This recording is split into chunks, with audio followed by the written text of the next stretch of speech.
IBN 7 हौसला है।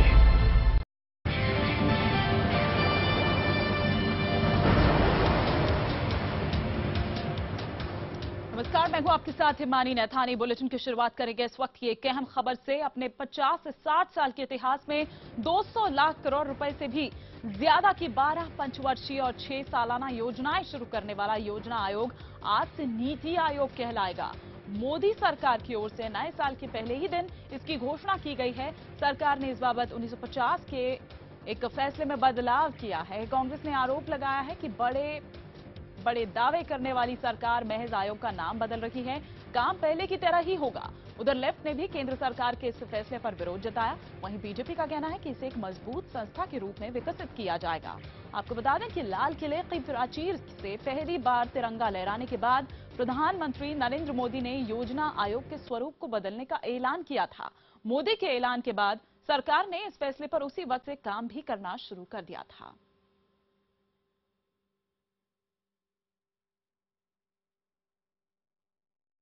जहां तक लेफ्ट की बात की जाए तो उसने इस फैसले को भारत विरोधी बताया है। योजना आयोग ने संगठित होकर के आजादी के बाद 69 विश्वविद्यालय स्थापित किए, 10 IIT बनाए, IIM बनाए। योजना आयोग की ही समझ थी और पंडित जवाहरलाल नेहरू की समझ थी कि जिला स्तर पर ITI बनाया गया ताकि औद्योगिक उत्पादन और तकनीकी प्रशिक्षण लोगों को मिल सके। अकस्मात एक दिन ऐलान कर देना योजना आयोग खत्म हो जाए, अब राज्यों में कोई योजना नहीं चलेगी। नरेंद्र मोदी जी ने यह काम करके एक बहुत बड़ा नुकसान केंद्र राज्य संबंधों के साथ साथ विकास की प्रक्रिया को धकेलने में यह निर्णय एक बहुत बड़ा, एक कह सकते हैं भारत विरोधी कदम होगा।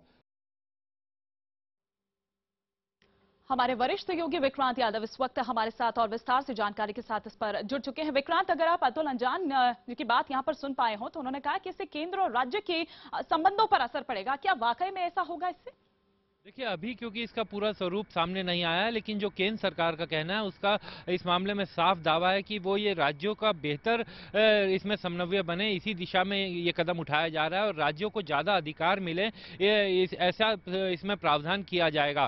केंद्र सरकार का अभी जब पिछले दिनों इस मामले में प्रधानमंत्री ने सभी मुख्यमंत्रियों के साथ मुलाकात की थी, उस दौरान भी प्रधानमंत्री ने का ये कहना था कि राज्यों को ज़्यादा समन्वय के साथ काम करना चाहिए और राज्यों को ज़्यादा अधिकार मिले, क्योंकि राज्यों के लिए नीति बनती है तो उन नीतियों में राज्यों का पूरा अधिकार होना चाहिए कि वो ये बताएं कि उनके राज्य की जरूरत के हिसाब से क्या नीति की जरूरत है और किस तरीके से उसका क्रियान्वयन किया जाए। इन सब चीजों में अगर राज्यों की भूमिका रहेगी तो जाहिर है कि बेहतर तरीके से इसका उपयोग किया जा सकता है और नीतियों का ज्यादा बेहतर तरीके से निर्वहन किया जा सकता है। और केंद्र सरकार का यह कहना है कि वो इस मामले में राज्यों के साथ पूरा विचार विमर्श कर रहा है और इसी कारण से मुख्यमंत्रियों की बैठक बुलाई थी जिसमें मुख्यमंत्रियों के विचार जाने गए थे।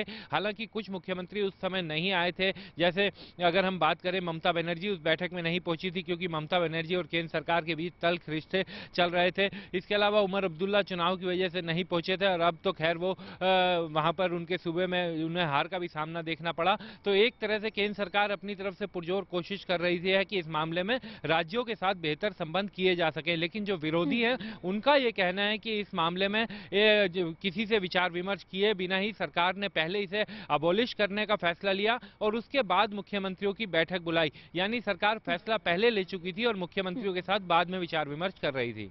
जहां तक विक्रांत, अगर हम केंद्र और राज्यों के संबंधों की बात करेंगे, ठीक है कि अगर आपकी बात करें तो ज्यादातर में बीजेपी ही नेतृत्व कर रही है, लेकिन एक हमेशा दूरी रही है, ये शिकायत रही है राज्यों को भी कि हमसे पूछा नहीं जाता है, अनदेखी सी की जाती है। तो अब ऐसे में क्या देखें कि राज्यों के प्रतिनिधियों की भी इससे पहले आप बात कर रहे थे कि वो भी इसमें शामिल होंगे, वो थोड़ा सा हमें विस्तार से आप समझाएं। देखिए, जिस समय नरेंद्र मोदी गुजरात के मुख्यमंत्री थे तो उस समय लगातार वो प्लानिंग कमीशन को लेकर अपनी शिकायतें दर्ज करवाते थे। बिल्कुल, मैं आपको रोकना चाहूंगी इस वक्त। विक्रांत, हमारे साथ बीजेपी नेता सिद्धार्थनाथ सिंह जी हमारे साथ फोन लाइन पर जुड़ चुके हैं। सिद्धार्थनाथ जी, नाम बदलने की क्या जरूरत थी? क्या नाम से ही आगे की चीजों पर कुछ फर्क पड़ता हुआ नजर आएगा? स्वरूप बदलना एक समझ आता है, लेकिन नाम बदलना में क्या?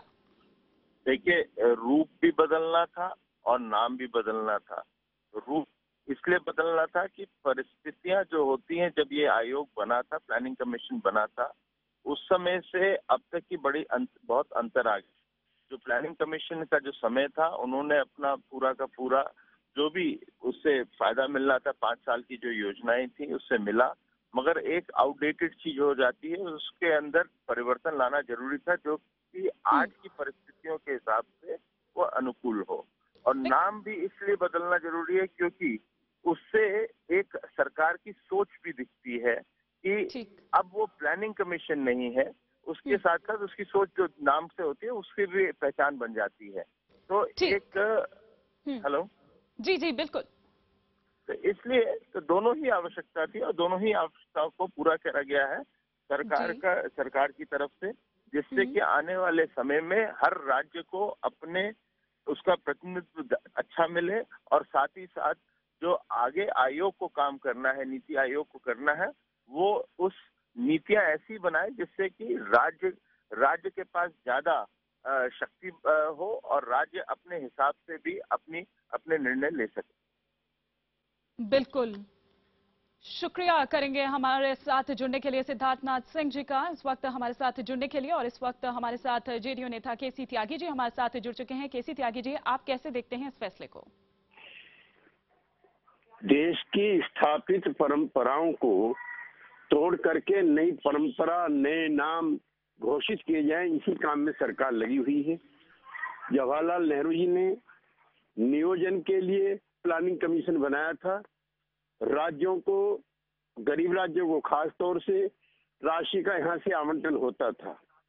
अब खतरा ये है कि सारी चीजें जब केंद्रित हो जाएंगी और इसका नाम नीति आयोग बदल जाएगा, प्रधानमंत्री ने इसके अधिकार भी कम किए हैं, तो बिहार, उत्तराखंड, छत्तीसगढ़ जैसे जो पिछड़े और अविकसित राज्य हैं, वो पॉलिटिकल ब्लैकमेलिंग के शिकार होंगे केंद्र सरकार के जरिए। और प्रधानमंत्री तय करेंगे कि किस राज्य को कितना आवंटन होना है और आवंटन की प्रक्रिया को भी कमजोर करने का प्रयास जो है किया जा रहा है। आप ये कहना चाह रहे हैं इससे केंद्र और राज्य के संबंधों पर असर पड़ेगा, जिस तरह से पॉलिटिकल ब्लैकमेलिंग की आपने यहाँ पर बात कही? ये राज्यों के खिलाफ ही एक साजिश है। पिछले 50 वर्षों से राज्यों को धनराशि आवंटित की जाती है और हर वर्ष जो है कोटा बढ़ता है। पिछले 8 महीने से बिहार की कई योजनाएं लंबित पड़ी हुई हैं और उनके लिए अभी तक धन आवंटन की प्रक्रिया नहीं हुई है।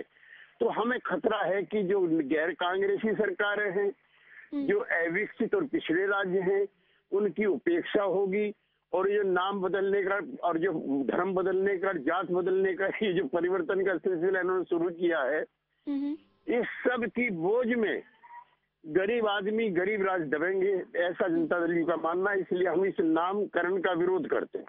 ठीक है, लेकिन त्यागी जी जो बात आप कह रहे हैं, ठीक है, मैं उनसे सहमत हूँ, लेकिन वो यही अभी थोड़ी देर पहले सिद्धार्थनाथ जी कह रहे थे कि उसी सोच को तो बदलना है, वही सारी चीजें बदलाव लाने के लिए ही ये सारी चीजें की जा रही है, उसका स्वरूप भी बदलेगा। 5 साल के अंदर जो है जी एक पंचवर्षीय योजनाएं बनती थी, राज्यों के लक्ष्य तय होते थे और वो प्रधानमंत्री ही उसकी अध्यक्षता करता था, लेकिन एक उपाध्यक्ष होता था, एक ग्रुप होता था जो राज्यों की आवश्यकताएं देखता था और उसमें स्वतंत्र नियंत्रण नीति आयोग जो बना रहे हैं वो प्लानिंग कमीशन के पास था, वही निर्धारित करता था। अब सारी चीजें प्रधानमंत्री के पास जब केंद्रित होंगी तो राजनीति भी होगी। प्लानिंग कमीशन तो स्वायत्त संगठन हो गया था, हालांकि अध्यक्षता उसकी प्रधानमंत्री करते। बिल्कुल त्यागी जी, आपको माफी के साथ रोकना चाहूंगी, आप बने रहिए हमारे साथ। किया है जो देश के हित में हो, जनता के हित में हो। योजना आयोग का नाम बदल के आपने नीति आयोग कर दिया, इसके अंदर क्या करेंगे, क्या तब्दीली ला रहे हैं आप? देश को पता चलना चाहिए, सिर्फ नाम बदलने से काम नहीं बदला करता है। आपने कोई भी काम न बदला है न किया है। जो स्कीम्स हमारी सरकार की रही हैं, उन्हीं स्कीम्स को नाम बदल के आप आगे ले जाना चाहते हैं। लेकिन देश के लोग समझदार हैं, वो समझने लगे हैं कि आपके पास करने के लिए कोई काम रह नहीं गया। सर, सवाल ये है, क्या नाम बदलने से देश का विकास हो पाएगा? मैं यही बात कह रहा हूं कि क्या योजना आयोग का नाम नीति आयोग रखने से देश का विकास कर पाएंगे, महंगाई कम कर पाएंगे, काला धन ला पाएंगे, क्या तमाम देश के मुख्यमंत्रियों को मुतमईन कर पाएंगे, उनको उनका हिस्सा दे पाएंगे। सिर्फ नाम बदलने से अगर आप समझते हैं कि आपकी जय जयकार होगी तो आपको गलतफहमी है। चलिए।